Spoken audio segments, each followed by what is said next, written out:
Hello everyone, my name is Morgan Pershing. I'm the Adult Services Administrator for Sonoma County Library. The library has a great relationship with Sonoma County Department of Emergency Management, and before COVID-19 hit, we were holding a series of 3 workshops in every branch about emergency preparedness. But now, since we can't all be together, we're taking it virtual. Take it away, Nancy. Thank you, Morgan. My name is Nancy Brown. I'm the Community Preparedness Program Manager for Sonoma County Department of Emergency Management. This program is very important to us. We can all agree that in Sonoma County, being prepared for any type of emergency or disaster is critically important. I appreciate you taking your time to learn more about how to be prepared so that you can empower yourself to keep both yourself and your family safe should anything come your way. And now I'd like to introduce Dan Widger. Dan is with the Department of Emergency Management and has many years in emergency preparedness experience. Hi, I'm Dan Widger. I'm working for the Sonoma County Department of Emergency Management. What we're going to talk about today is some emergency kits and getting a little bit about bug out bags or go bags. Been doing this stuff for over 40 years of public service. Some of that time was 20 years of the California Army National Guard. Police officer for 32 years, and what we've found and what I found specifically by interviewing a lot of people who've survived disasters is what to do and what not to do. Some of the people I've talked to from the 2017 fires said they had good earthquake kits together, but they had to evacuate within 5 minutes, couldn't grab most of the stuff, so they got out of the house with hardly anything. What we want to do is talk about a couple of things and plan for all hazards. All hazards, that's a term we use a lot in emergency management. That means floods, fires, earthquakes, power shutoffs, anything you can think of. And don't just think of an earthquake, but think of anything that could happen where you live. Now, some of you live out on the coast, might have a tsunami, hopefully not. Some of us live in fire country. Some of us could have power shut off anywhere. Think about all those things and what's going to happen with you. We used to tell people to check these kits once a year, and now it's more like maybe 6 months at the least, or seasonal. Seasonal could mean flood, fire, earthquake season. For me, what I do personally is I check it every month. I'll pull out my kits and check them every month. I'll talk about 3 kits. Okay, you want to have a kit in your home, and that kit in your home could be stashed anywhere you feel safe and secure. That's going to have extra food, water, clothing, whatever emergency supplies you think you'll need to get you through at least 7 days. Think of 7 days minimum. Then have a go bag, and the go bag could be something that you can carry. It has to be something you can carry, and I'll get into that a little bit more. And then the third place to put stuff is in your car. So stash a few things in your car. As it gets hotter out, take out some of the blankets and coats maybe and put in extra water. During the winter and stuff, obviously pack more rain gear and cold weather gear. What limits what we can do with a disaster kit or how we can put our kits together? A lot of people say, well, I don't have enough money. Other people say, I don't have the time. And what we're working here today is the motivational factor. What can we do to get you motivated to do this? We've been through in Sonoma County how many fires, floods, and other problems in the last few years. They're probably not going to go away. We don't know what's going to happen in the future, so the best thing to do is be prepared for it. Each week, spend a little bit extra time when you go to the grocery store, buy a few extra things you can stash away. Doesn't have to be anything exotic. I'd suggest get stuff that you normally eat and rotate it around. When you get something you're going to put in your emergency kit, take a magic marker and write in big letters on it the expiration date so you don't have to think about it too much. So you can just look at it really fast and see the expiration date. We'll get into that a little bit more. Now, as you start putting your kit together, you're going to hear me talk about this a couple times here. Practice with your kit. Make up a plan. How are we going to evacuate the house? Have an evacuation plan. Having a plan to stay in the house. Have a plan where you're going to go if you have to evacuate. Practice it. Physically practice it. Don't just talk about it and write it on a piece of paper, but do it.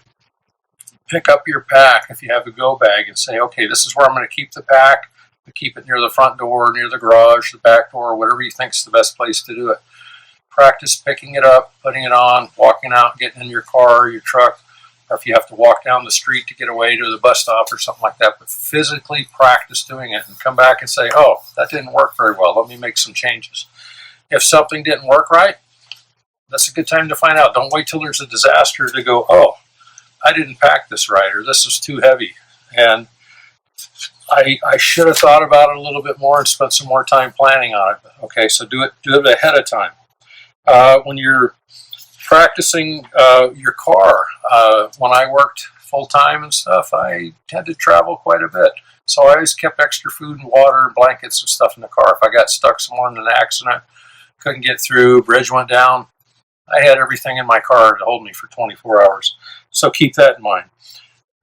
If you're going to evacuate, you might take things like red tape or tags and mark things that you want to try to grab if you can. You grab your go bag, throw it in the car. You say, hey, I've got an extra 20 minutes here. Go back and take the red tag things and throw those in your car too. Think about that ahead of time. One lady I talked to in the fires from a few years ago, she got the kids in the car and ran back and grabbed her high heel shoes, 3 sets of them, and ran out and got in the car. I said, well, what'd you do with the high heels? She said, I don't know. I just thought I'd grab them because I thought they were important. She laughed about it and everything, said, yeah, that was not the best thing to grab. So don't go grab the high heels unless you really need them. But mark things with a red tag, tape or something, put them in a place where in an emergency, I know this is something I'm going to grab. I'm going to get into the bag a little bit more here in a second here. A lot of people will take an emergency kit at home. They'll put it in a container, some kind of garbage can and everything. That's great. Do what you feel is comfortable. What I suggest not doing is don't take your fire extinguisher and burying it on the bottom of the kit. Put the fire extinguishers out where they're handy. Put your gas wrenches next to the gas meter if that's okay with you, depending on where you live and whether or not you have a gas valve. But put those things where you're going to get to them right away, not where you have to run over, open up a kit, and take time digging through the kit to pull them out. Put them where they need to be. And it's good to have more than one fire extinguisher around your house. Practice all that too. Don't forget when you got something, we talk about keeping your car tank with gas in it. I like to at least half a tank is my thing. And as soon as it gets close to half a tank, I'll go fill it up, especially when I know there's a fire or something coming on. And with your cell phone, don't forget to have a charger for it or a backup battery source. That cell phone for a lot of people is going to be really important. You can go to SoCoalert.com and get information, but if your phone's dead, you're not going to get any information from there. When you think about general items for your kits, okay, your go bag, your home kit, your car kit, break it down into what do I need first? If you could put one thing in your kit? John, what would you put in your kit? Money. Nancy, what would you put in your kit? I'd put a first aid kit. A first aid kit. Those are both good ideas. So think about what you're going to put in that kit. Plan it out and break it down into food, water, clothing, shelter, medical stuff, first aid kits. Some people need medication and it's a daily thing. They have to take it every day or they're going to suffer. So make sure you've got extra stuff in there. Where you pack it and how you pack it is good and important too. If you leave something outside, it's not going to last as long. If you leave it in your car and it's not in the garage, it's not going to last as long. The heat and the weather are going to destroy it. So be prepared to replace items more frequently. I'm going to get down and how you pack a kit. Now this is a clear plastic bag. I don't really recommend this. This is for TSA purposes, but it's a good way to show people how to put stuff in the bag. Put stuff on the top that you're going to need first. Okay, on the top of it I had a flashlight because a lot of times when there's a disaster you need a flashlight. I also have an easy way to get to the whistle. It's on the strap. So if I need help or I'm trying to get somebody's attention, I can blow the whistle. So think about all the noise that could be going on during a disaster. Blow the whistle is going to get their attention. And then I just kind of work my way down. I always like having a canteen cup. It goes back to my Army days. Blanket or poncho liner. And then a plastic bag. Put things in Ziploc bags and that'll keep them dry. If you've ever been backpacking or camping, you know it's going to rain, so putting them in Ziploc bags will make them last longer. This could be like a meal package. So you might say, okay, here's my one meal, a bottle of water, tuna fish, whatever you want to put in it. And again, if you see on some of the, kind of hard to get the camera on that, but I've got the expiration dates written on here. And then you go down, we'll do a class someday on how to knead an MRE. And then extra clothes, jackets, fire starters. The beef jerky is actually a good idea to keep that in your pocket. That way the tracking dogs can find you right away. So keep that with you. All right, so other things, if you put canned food in there, make sure you put a can opener, maybe some way to heat it, because a lot of canned food doesn't taste very good cold. Emergency rescue blankets, they're good to have. They can do a lot. Signaling, extra flashlights. My personal opinion, if something's really important, have 2 of them. So this extra bag here, I've got a flashlight, a bandana, some matches, a whistle. You just kind of pack it how you think you're going to need it in a disaster, and then ask other people what they're doing. When you go to some of the websites, SoCo, emergency.org, Red Cross, they'll give you lots of lists and stuff to put in there.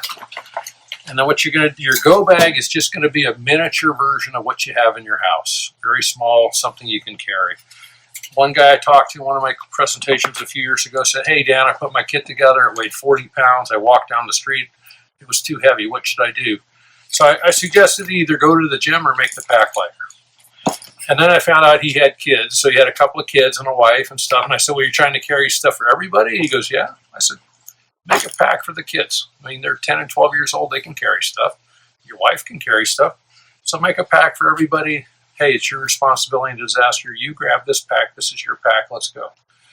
He got back to me later and said, "Yeah, that worked out fine." So it doesn't have to be one person carrying the pack for the whole family. And then if you have time, like I said before, go back in the house and get a few more things if you have to evacuate. Okay, you can, for packs and stuff, you can use duffel bags, backpacks, old military packs, the rolling suitcases you might carry on a plane are handy. We can go to different grocery stores and ask for old buckets they have. You can put some stuff in here. I like the backpack because it frees up my hands, but you could have a backpack and maybe carry 1 or 2 of these with you, put extra food and water in them.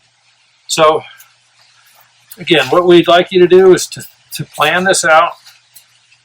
Think about what you're going to put in the kit, walk through it, exercise with it. If it didn't come out right the first time, practice with it and refine a little bit. Pretty much with the go bag, and now I want to kind of get back into your home kit or your shelter-in-place kit. By now, a lot of us are experts on that. We found that in some cases it was hard to find some items at the grocery store. Things we normally like to get, we couldn't get. So when things get back to normal, if that ever happens, try to plan ahead a little bit. We always said to keep at least 7 days supply of food and water and necessary stuff in the house. You might want to try to stretch that out to 2 weeks. Now we're finding that 7 days in some cases wasn't enough. Don't forget to put things in a shelf where you can rotate them out if it's stuff you normally eat. Don't go out and buy weird stuff that you're not going to eat unless there's a disaster. There are some food items that will last on the shelf for 10 or 20 years. I'm not sure I'd want to eat them. And most importantly, don't forget the pets, the kids, and other people that may have disabilities, people that may have language problems, don't speak English. See what you can do to help them out. Help out your neighbors and family, and plan ahead for these. Don't wait until the last minute and go, "Oh, I forgot to put something in my bag for my emergency kit's got stuff for my dogs. I have home kit and the car kit, and my backpack's got food for the dog and stuff like that in it." So things that you might forget to put in your go bag, you can always make copies of things. You don't put your original of anything in here, but make a photocopy of your driver's license, insurance papers. Put them in a Ziploc bag, stash them in your go bag, and then keep that secure so somebody doesn't take it. You could also put things on the thumb drive. If it's important information, maybe encrypt it a little bit. You don't have time to get into how to get into that. You got your cell phone with you. You can save things on here, store things, email them to you. Different support information, a copy of your driver's license, insurance papers. So there's different ways you can carry this stuff with you, so you don't have to run to the safe at the last minute, pull out the important documents and try to shove them into the go bag ahead. Okay, so just to clarify, on your go bag or your bug out bag, that is not going to be your home survival kit if you have to shelter in place. You're only going to be able to put maybe 3 days worth of stuff in here. So keep that clear. You could add it to your home kit if you're going to stay at home. But for your home kit, you want to have at least 7 days worth of food and water. Now we've been through this COVID-19 thing. Some people thought, "Oh, I need more than 7 days. I should probably keep two weeks worth of food and stuff on hand." Not a bad idea. So keep that in mind. But when you're thinking about it, you can add your go bag to your home kit if you're going to shelter in place. If you have stuff stashed in your car, you can go out and pull that out too and add that. So you can always build that up a little bit. So you have a 7-day supply at home, a 3-day supply, and then maybe a 1 or 2 day supply in your car. So you pull all that stuff out and add it to your home kit. And then if you can, you take some with you. So be flexible, play with that a little bit, practice it, walk through your scenarios for your different seasons, what you might have to do. And don't forget to practice, plan, practice, and then look, get information, keep informed. Okay, so where to get your list of stuff to put in your go bag or your home kit or your car kit? SoCoEmergency.org, good place to start. You can Google it, look for other lists, you can add to the list. It's a good starting point, and don't forget, if you can carry more stuff, you got more space, feel free to add more stuff to the kit at home or in your go bag. Okay, a couple of things that you might forget to put in your go bag. You can always make copies of things. You don't put your original of anything in here, but make a photocopy of your driver's license, insurance papers. Put them in a Ziploc bag, stash them in your go bag, and then keep that secure so somebody doesn't take it. You could also put things on the thumb drive. If it's important information, maybe encrypt it a little bit. You don't have time to get into how to get into that. You got your cell phone with you. You can save things on here, store things, email them to you. Different support information, a copy of your driver's license, insurance papers. So there's different ways you can carry this stuff with you. So you don't have to run to the safe at the last minute, pull out the important documents and try to shove them into the go bag when you got like 2 minutes to get out of the house. So just plan ahead on that, think about it, and come up with what works for you. If you have any questions, you can get a hold of us at the Sonoma County Department of Emergency Management. My name's Dan Widger. Please feel free to ask any questions, suggestions, things that work for you, didn't work for you, stories you may have.